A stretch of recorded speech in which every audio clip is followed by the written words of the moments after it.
जय गुरु जी, संगत जी सभी को जय गुरु जी। शुक्राना गुरु जी महाराज का अनंतम अनंतम शुक्राना। ओम नमः शिवाय, शिव जी सदा सहाय। ओम नमः शिवाय, गुरु जी सदा सहाय। जय गुरु जी। संगत जी, गुरु जी ने एक बात कही थी कि मैनू सिमरो, मैनू याद रखो। और सिमरना सिर्फ वो नहीं कि हम गुरु जी के पास बैठे हैं, हमने हाथ जोड़े, गुरु जी का थोड़ी देर ध्यान करा। नहीं, ये मन जो है कि इसको एक सेकंड भी इधर से उधर छोड़ते हैं ना संगत जी, तो ये कहते हैं ना उल्टे रास्ते चलने लग जाता है। जब तक मन में गुरु जी रहेंगे, उनकी बातें रहेंगी, उनका ध्यान रहेगा, उनका सत्संग रहेगा, तो ये जो मन है ये गुरु जी के कंट्रोल में रहेगा। और जब ये गुरु जी के कंट्रोल में रहेगा तो हमारे जीवन की सारी चीज़ें गुरु जी के कंट्रोल में रहेंगी। ऐसा ही छोटा सा प्रसंग और बहुत प्यारे दो सत्संग संगत जी आपके लिए।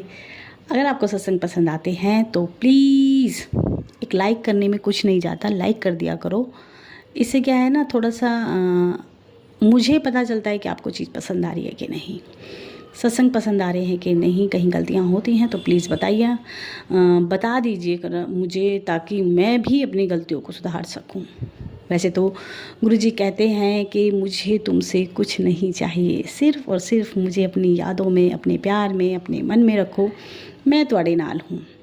फॉर्मेलिटीज़ की ज़रूरत नहीं है, क्योंकि बहुत सारी संगत नई है जो सोचती है कि हम मतलब बहुत सारी संगत तो यही सोचती रहती है कि गुरुजी के क्या नियम है, क्या कानून है, क्या करना चाहिए, उनको मानने के लिए क्या करना चाहिए। संगत जी, जैसे हम माँ के पेट से पैदा होते हैं ना, और धीरे धीरे अपने बाप से, अपनी माँ से प्यार करना सीख जाते हैं, उनके लिए कोई फॉर्मेलिटीज़ नहीं होती। ऐसे ही गुरुजी के लिए कोई फॉर्मेलिटी नहीं है। आप जैसे माता पिता से प्यार करने के लिए कोई ट्रेनिंग नहीं होती, कोई स्कूल नहीं होता, ऐसे ही गुरुजी को सिमरने के लिए, उनको मानने के लिए कोई स्कूल नहीं है, कोई फॉर्मेलिटी नहीं है। परमात्मा सिर्फ़ और सिर्फ आपके प्यार के कहते ना भूखे हैं, और उनको कुछ नहीं चाहिए, आप उनको कुछ दे भी नहीं सकते। रुपया, पैसा, भोग, खाना, ये वो बहुत सारी चीज़ें उनको नहीं चाहिए, क्योंकि वो आपको देने के लिए आए हैं। उनको सिर्फ़ और सिर्फ आपकी तरफ से आपकी या तो उनको सरेंडर चाहिए या आपका प्यार चाहिए। जय गुरु जी। संगत जी, एक सेठ जो कि गया था मार्केट में, मतलब ऐसी शहर का सबसे बड़ा एक मेला लगा था, उस मेले में वो गया था कि देखता हूँ मेले में क्या अच्छा मिलता है। जब वो मेले में गया तो एक अजीबोगरीब उसने दुकान देखी, जहाँ पर अजीब अजीब चीज़ें थीं। एक बोतल में बोलने वाले बोल रहे थे कि ये जिंद है। सेठ क्योंकि अच्छा पैसा रखता था अपने पास, तो उसने सोचा कि मेले की जो सबसे अच्छी चीज़ है वो तो मैं ही लूँगा। जब दुकान पे पूछा तो उसने पूछा कि बोतल में जो तुमने छोटा सा ये इंसान है, ये क्या है? तो उसने कहा ये जिंद है।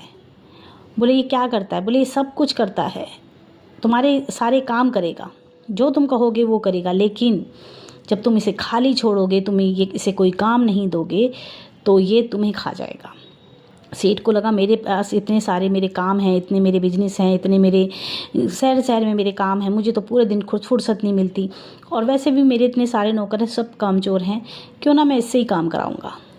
तो उसने फिर भी कहा कि जब तुम इसको खाली छोड़ोगे तो ये तुम्हें खा जाएगा। बोला काम के लिए इसको समय मिलेगा, काम से अलग तो मुझे खाएगा ना, मेरे पास काम बहुत हैं।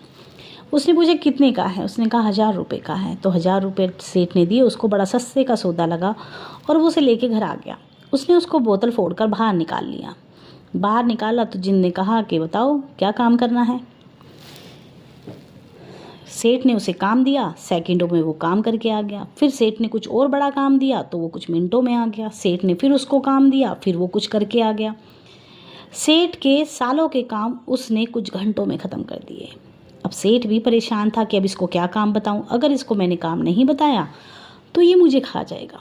अब काम जो बहुत ज़्यादा काम लग रहे थे, उसको लग रहा था कि मेरे इतने सारे नौकर हैं वो नहीं कर पा रहे, तो ये भी उन सबको हटाऊंगा तो ये कर लेगा, और इसको भी उतना ही टाइम लगेगा जितना कई नौकरों को लगता था। लेकिन उसका अंदाज़ा गलत था। उसे ये लगा था कि ये काम में मैं इसको व्यस्त रखूँगा, पर उसे ये नहीं पता था कि घंटों का काम सेकंडों में करके खड़ा उसके सर पे फिर हो जाता कि फिर काम बताओ। अब वो ऐसे ही परेशान था। एक दिन जब काम बिल्कुल ख़त्म हो गए और वो जिन उससे बोला कि तुम्हें शायद उस दुकानदार की बात याद होगी कि अगर तुम मुझे कोई काम नहीं बताओगे और मैं खाली रहूँगा तो मैं तुम्हें खा जाऊँगा। सेठ ने दौड़ लगानी शुरू की और इतनी तेज़ दौड़ लगानी शुरू की, इतनी तेज़ दौड़ लगानी की कि अगर मैं भागा तो मैं बच जाऊँगा, नहीं तो ये मुझे खा जाएगा। भागते भागते एक साधु बैठे थे पेड़ के नीचे, जाके उनके चरणों में बैठ गया कि बचा लो मुझे, आज तो ये मुझे खा जाएगा। साधु ने कहा कि बात क्या है? बोले अगर मैं इसको काम नहीं बताऊंगा तो ये मुझे खा जाएगा और ये घंटों के काम सेकंडों में कर देता है, मैं कहाँ से इतने काम लाऊं? साधु ने कहा कि आए तो उसको बोलो कि एक सबसे लंबा बांस लेके आए, ढूंढ के जितना भी हो सकता है सबसे लंबा बांस लेके आए और फिर इसको बोलो कि उस बांस पर चढ़े और फिर उतरे, फिर चढ़े फिर उतरे। और जब इसको उससे समय मिलता है तो एक दो तुम काम करा लेना, जब तुम्हारे पास कोई काम हो तो इससे काम करा लेना और फिर इसको कहना कि फिर बांस पर चढ़े और फिर उतरे। सेठ ने ऐसे ही करा, उसको बोला कि सबसे लंबा बांस लेके आ। जब वो बांस लेकर आया तो उसको धरती में गाड़ दिया। धरती में गाड़ने के बाद उससे कहा कि इस बांस पर चढ़ो और ऊपर पहुँच के फिर नीचे आ जाओ, नीचे आकर फिर ऊपर जाओ। ऐसे ही वो जिन व्यस्त रहने लगा। जिंद यानी हमारा मन, जिसको खाली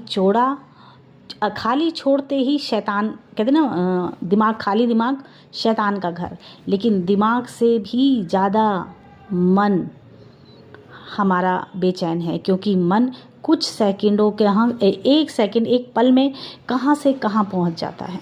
अगर हमने इस मन को वश में नहीं किया, इसको नाम में नहीं लगाया, मंत्र जाप में नहीं लगाया, हर श्वास जब हम ऊपर लेते हैं तब मंत्र जाप करें और जब सांस छोड़ें तब मंत्र जाप करें, तो हमारा मन इधर उधर भटकेगा ही नहीं, औरों की बातों में आएगा ही नहीं, औरों की तरफ ध्यान जाएगा ही नहीं।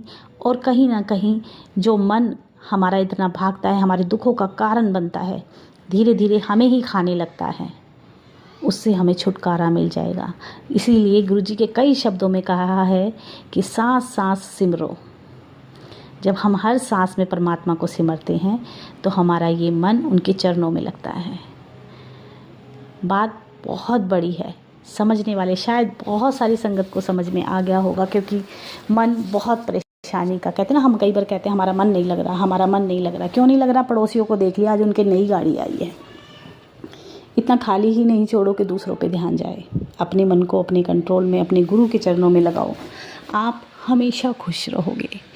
आज का सत्संग संगत जी बहुत प्यारा है, एक आंटी का है।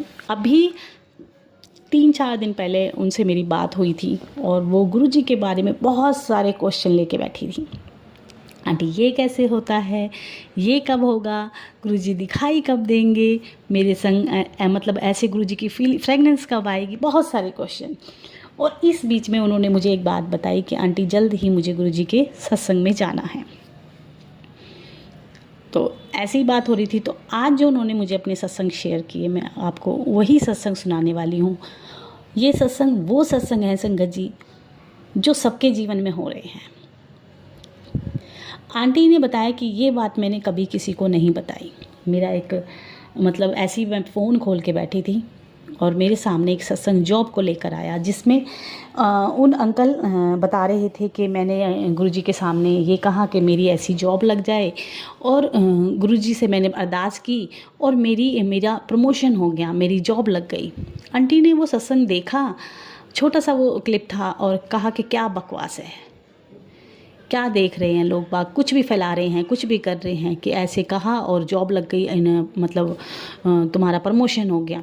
आंटी को बड़ा मजाकिया लगा और उन्होंने टोटली उस बात को इग्नोर कर दिया। आंटी काफ़ी टाइम से चाहती थी कि मेरा प्रमोशन हो जाए और वो इस ताक में बैठी हुई थी कि मेरा प्रमोशन हो, लेकिन एक तरीका होता है कि इंटरव्यू देना पड़ता है, बहुत सारे मतलब होती हैं चीज़ें। तो कहीं से कहीं तक दिमाग में ये नहीं था कि आंटी का प्रमोशन हो जाएगा। इतने में आंटी की कंपनी में जब आंटी गई तो एक अनाउंसमेंट हुई कि कुछ अपॉर्चुनिटी है जो आप लोगों को प्रमोशन मिल सकता है। एक मीटिंग हुई और उस मीटिंग में आंटी का प्रमोशन हुआ। और बोली जब मेरे पास ये मतलब आया था, मतलब मुझे ये चीज़ पता चली, तो उन कुछ मिनटों में मैं जय गुरुजी जय गुरुजी जय गुरुजी कर रही थी और मन में विचार कर रही थी कि आज मेरा प्रमोशन हो जाए। लेकिन क्योंकि प्रमोशन का वहाँ पे एक प्रोसेस होता है, बाहर हैं शायद, वो यूके में हैं शायद, अमेरिका में, मुझे नहीं पता, लेकिन बाहर का उनका नंबर था इसलिए मुझे पता है।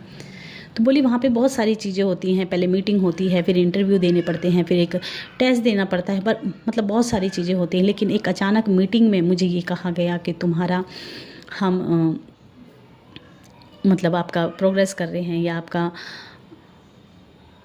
तो उनको बड़ा एकदम ये हुआ और उन्होंने कहा कि इसके लिए मुझे कुछ करना होगा। कि बोले नहीं, काम आज से शुरू करो, आपको बाद में बताई जाएंगी सारी चीज़ें, कुछ इंटरव्यू वगैरह नहीं है, आपका प्रमोशन हो गया है, आज से काम शुरू करो। आंटी के लिए ये बहुत बड़ा और अजीब था कि कल मैंने सत्संग में सुना था कि उनका प्रमोशन हुआ है, और आज मेरी, क्योंकि मैं काफ़ी समय से इस चीज़ की ताक में थी कि मेरा प्रमोशन हो, तो मेरे मतलब सैलरी बढ़े, तो मैं अपने परिवार में थोड़ा सा और, क्योंकि उनको नीड थी, और वो चीज़ जो उन्होंने मजाक में ली और उन्हें बहुत अजीब लगी, और कुछ घंटों में ही उनका नंबर था कि वो भी प्रमोशन की कगार पे खड़ी थी। और जब उनका नंबर आने वाला था तो वो जय गुरु जी करके गुरु जी को ही याद कर रही थी। कहाँ वो गुरु जी के लिए चीज़ें बोल रही थी मन में, और कहाँ वो गुरु जी को याद करके गुरु जी से बोल रही थी कि मेरा भी प्रमोशन हो जाए। उनका संगत जी कुछ समय से ही गुरुजी से कनेक्शन बना है, और गुरुजी से वो कई बार मन में विचार लाती थी कि गुरुजी मैं क्या कभी इंडिया जा पाऊँगी? आपके बड़े मंदिर के बारे में मैंने बहुत सुना है, मैंने देखा बहुत है आपका बड़ा मंदिर, मेरा बड़ा मन है आपके मंदिर आने का। तो वो चीज़ उनके लिए इम्पॉसिबल थी, क्योंकि उनके पेरेंट्स थोड़े से बीमार रहते हैं और उनको छोड़कर वो नहीं जा सकती, मतलब इंडिया नहीं आ सकती। बार बार मन में यही ख्याल आता था। अभी फ़िलहाल में ही जब वो बार बार इस चीज़ को मन में लेके आ रही थी, तो अभी फ़िलहाल में ही उनको एक ग्रुप में ऐड किया गया, और वो भी गुरुजी की एक रज़ा थी कि ग्रुप में वो ऐड हो सके। अभी फ़िलहाल में ही उनके पास एक मैसेज आया जिसमें कहा गया कि बड़े मंदिर के द्वारा ही उनके आसपास, जहाँ पे 2-2.5 घंटे का, जहाँ वो जाते रहते हैं, बड़े मंदिर के द्वारा ही, जो बड़े मंदिर के सेवादार हैं उनके द्वारा ही वहाँ पर गुरुजी का मंदिर बन रहा है। बोली एक मंदिर जैसी चीज़ जो कोई छोटी मोटी नहीं है कि 2 घंटे में 3 घंटे में कोई अनाउंसमेंट हो जाए। मैंने पहले उस ग्रुप में ऐड हुई, और आज मुझे पता चला 2 या 3 दिन पहले कि गुरुजी के बड़े मंदिर के द्वारा ही यहाँ पर एक बड़े गुरुजी का मंदिर बनाया जा रहा है। और ये मेरे लिए बहुत बहुत बहुत ब्लेसिंग वाली बात थी, क्योंकि मेरे मन में बार बार ख्याल आ रहा था कि गुरुजी मैं कभी नहीं जा पाऊँगी, मेरे पास कभी आपका स्वरूप होगा कि नहीं होगा। गुरुजी कहते हैं ना कि जो मेरे पास नहीं आ पाते ना, मैं उन तक पहुंच जाता हूं। जो मेरे पास आ जाते हैं वो तो आ सकते हैं इसलिए आते हैं, लेकिन जो मुझ तक नहीं आ सकते मैं उन तक खुद चल कर आता हूँ। आंटी इतनी खुश हैं संगत जी कि मतलब गुरुजी के बड़े मंदिर द्वारा ही, जो सेवादार हैं उनके द्वारा ही यहाँ पे गुरुजी की ब्लेसिंग का मंदिर तैयार होगा, और मैं वहाँ पर जा पाऊँगी। और अभी उद्घाटन उनका होना है, तो वहाँ पे आंटी जाएंगी, और मेरे से आज कह रही थी कि आंटी गुरुजी ने चाहा तो मुझे गुरुजी का स्वरूप मिलेगा। तो मैंने क्या, आप मन में रखो, ज़रूर से ज़रूर मिलेगा, क्योंकि हमारे गुरुजी मन की बातें जानते हैं। हमें चिल्ला चिल्ला कर, चीख चीख कर उन्हें बताने की ज़रूरत नहीं है। हमारे मन से निकली हुई एक हमारे मन से निकली हुई एक अरदास वो सुन लेते हैं, और हम शायद वो अरदास करके भूल भी जाते हैं, लेकिन वो नहीं भूलते हैं। संगत जी दूसरा सत्संग जो है एक आंटी का है। एक बार एक आंटी का मतलब काफ़ी साल पुराना सत्संग है, तो वो बोलती हैं कि एक दिन मैं सो रही थी, और उनकी जो बहू थी छोटे वाली वो प्रेग्नेंट थी, तो वो सो रही थी, तो गुरुजी की उनको आवाज़ आई। गुरुजी ने कहा कि सुती पई है, तू सोंदी है, मैं जाग रहा हाँ।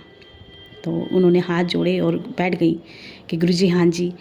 बोले वीरवार नू 8 ते 9 बच्चा पैदा होना है, इसी टाइम में होना है। अब क्योंकि गुरुजी की कही हुई बात थी, तो आंटी को गुरुजी ने कुछ उपाय या जो कुछ था वो भी बताया था।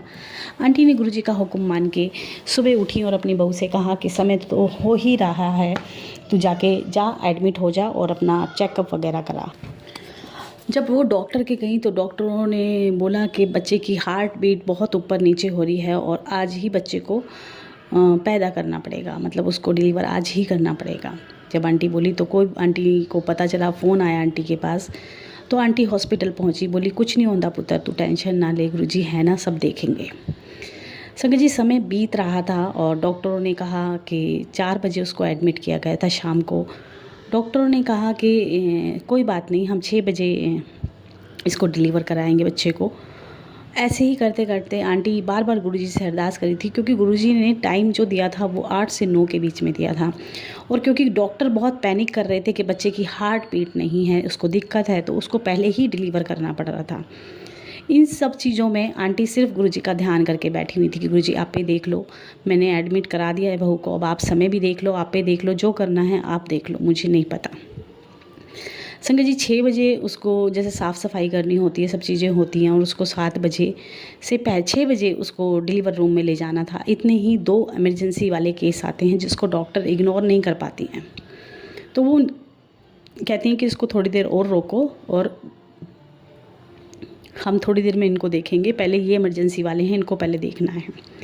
ये सब करते कराते कहाँ सुबह वो बहू एडमिट हो गई थी, कहाँ डॉक्टरों ने अफरा तफरी मचा रखी थी कि बच्चा भी पैदा करना पड़ेगा, उसकी हार्ट बीट नहीं है, ये है वो है। उनकी बहू को बहुत डांट पड़ रही थी डॉक्टरों के द्वारा कि तुम क्या कर रहे हो, तुम इतनी लापरवाह हो। और होते होते कहाँ 6 बजे उनको डिलीवर रूम में ले जाना था, और फिर अचानक कुछ ऐसा केस हुआ कि बच्चे को फिर डिलीवरी मतलब के लिए ले जाने से रोकना पड़ा। और ये करते कराते 8 बज गए। जब 8 बजे आंटी ने दोनों हाथ जोड़े, मत्था टेका गुरुजी को, मन में ही घुटने टेक के, और मन में ही कहा कि गुरुजी 8 बज गए हैं, अब तुसी देख लो की करना है, मैनू नहीं पता, ਤੁਹਾਡਾ टाइम हो गया, जो आपने मुझे का टाइम बताया था वो टाइम हो गया।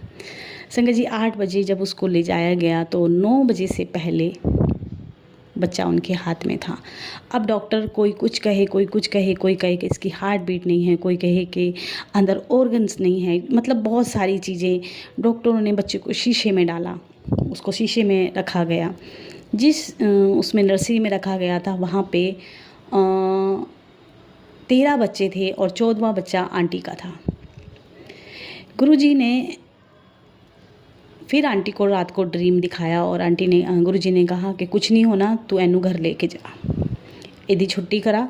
और गुरुजी ने कोई डॉक्टर बताया कि अब आगे का ट्रीटमेंट वहाँ पे दिखाना, और अभी तू इसकी छुट्टी करा। अब क्योंकि गुरुजी का हुक्म था और बच्चे में बहुत सारी कमियां बता रहे थे वो डॉक्टर, अब आंटी को गुरुजी का हुक्म हुआ, क्योंकि गुरुजी ने खुद से ड्रीम में आके उनको बोला कि तू इनकी दोनों की छुट्टी करा, एनू घर लेके जा। आंटी ने डॉक्टरों से कहना शुरू किया, उन्होंने बहुत सारे एक्सक्यूज़ दिए कि नहीं हो सकता, नहीं जाने देंगे। तो आंटी ने अपने बेटे को कहा, जब मैंने तेरे को बोल दिया गुरुजी का हुक्म है, एनू छुट्टी दिला, जो होगा मेरी गारंटी है, मैं आप पे गारंटी ले रही हूँ। और ये सब करते कराते आंटी ने छुट्टी, डॉक्टरों से झूठ बोला कि हमारे यहाँ पे कुछ रिचुअल होते हैं, हमारे यहाँ पे कुछ चीज़ें होती हैं जो हमें करनी हैं, और हमारे बच्चों को छुट्टी दे दो। उन्होंने अपने साइन करवाए इस बात पे कि तुम्हारी जिम्मेदारी है, और आंटी ने ऐसे करते कराते बच्चे की छुट्टी कराई। और अगले दिन शाम को जब आंटी छुट्टी करा के लेके गई, सुबह पता चला कि उस नर्सरी में कोई सिलेंडर फटा था, जिसमें वो 13 के 13 बच्चे ख़त्म हो गए थे जो नर्सरी में थे। ऐसे गुरुजी हमें पल पल संभालते हैं। संगत जी आप कनेक्शन बना के तो देखो, आप बीच में सबको हटा के तो देखो, सिर्फ़ और सिर्फ गुरुजी पे फोकस करो, गुरुजी की बातें सुनने की कोशिश करो, हर प्रॉब्लम उनसे बताओ और उनके हुक्म के अनुसार चलो। संगत जी आने वाली प्रॉब्लम और जाने वाली प्रॉब्लम सब पे गुरुजी की नज़र है, और वो हर पल हमें संभालते हैं। आपको उन्हें कुछ दिखावरा या दिखावटी जीवन नहीं जीना है। आप अपने रब को प्यार सिर्फ रब समझ के करो, और कोई मतलब कुछ करने की ज़रूरत नहीं है। हर पल आप उनको सिमरो, हर पल उनका ध्यान करो, हर पल हर चीज़ प्रॉब्लम, हर बात उनसे मन की कहो, और हर चीज़ में उन्हें आगे रखो। संगत जी ब्रेसलेट पहनने से, लॉकेट स्वरूप पहनने से आप गुरुजी की संगत नहीं बन जाते हो। दिखावा करने से आप गुरुजी की संगत नहीं बन जाते हो। आप गुरुजी की संगत जब बनते हो, जब आप उनको रब मानकर अपने मन में बिठा के रखते हो। ब्रेसलेट का क्या है संगत जी, आज हैं कल टूट जाएंगे, लेकिन जो मन में आप गुरुजी को बिठाओगे ना, वो हमेशा हमेशा के लिए आपके मन में बैठे होंगे।